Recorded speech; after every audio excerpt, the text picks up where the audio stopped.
یہ جو ایران اور اسرائیل کی لڑائی ہے یہ دیکھنے کی اور ہے، حقیقت میں اور ہے۔ امریکہ اور اسرائیل ایران کو ختم نہیں کرنا چاہتے، ڈاؤن سائز کرنا چاہتے ہیں۔ اگر وہ زبانی لکھ کر دے دیتے کہ ہم ایٹم بم نہیں بنا رہے تو کوئی حملہ نہیں ہو رہا تھا۔ ان کی کوئی نظریاتی کوئی اور لڑائی نہیں ہے۔ مذاکرات کامیاب نہیں ہوئے۔ کیا تھے مذاکرات؟ کہ تم ایٹم بم نہیں بناؤ گے۔ اگر وہ لکھ دیتے ایک سگنیچر سے یہ لڑائی نہیں ہوتی تھی۔ لڑائی کی وجہ کیا ہے کہ تم ایٹم بم بنانا چاہتے ہو، وہ کہتے ہم تمہیں نہیں بنانے دیں گے۔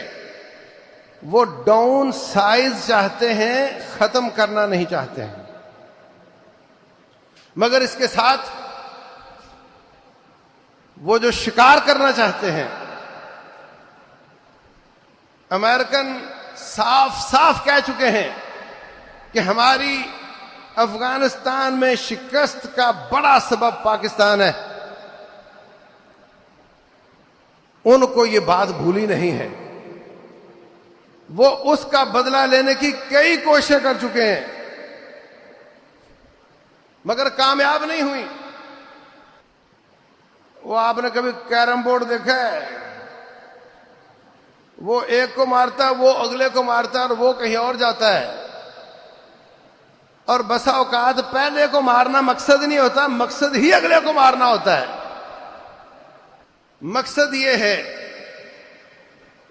کہ اسرائیل ایران کو مارے گا، ایران قطر، امارات اور سعودیہ کو مارے گا، سعودیہ کا دفاع پاکستان کے پاس ہے، یہ انوالو ہوگا، پیچھے سے ہندوستان حرکت میں آئے گا، آگے سے امریکہ، اسرائیل کا معنی امریکہ۔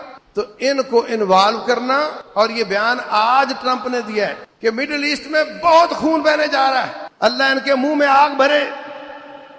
جو بچی آپ نے جنی ہے اس کی عزت بچانے کوئی نہیں آئے گا، وہ آپ نے بچانی ہے۔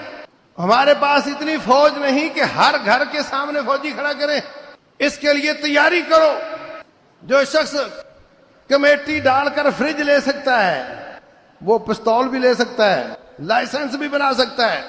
سیکھو اس کو، اپنے آپ کو مضبوط کرو، جسم اچھا کرو، سوچ اچھی کرو، جذبات تازہ کرو، دین کا علم حاصل کرو۔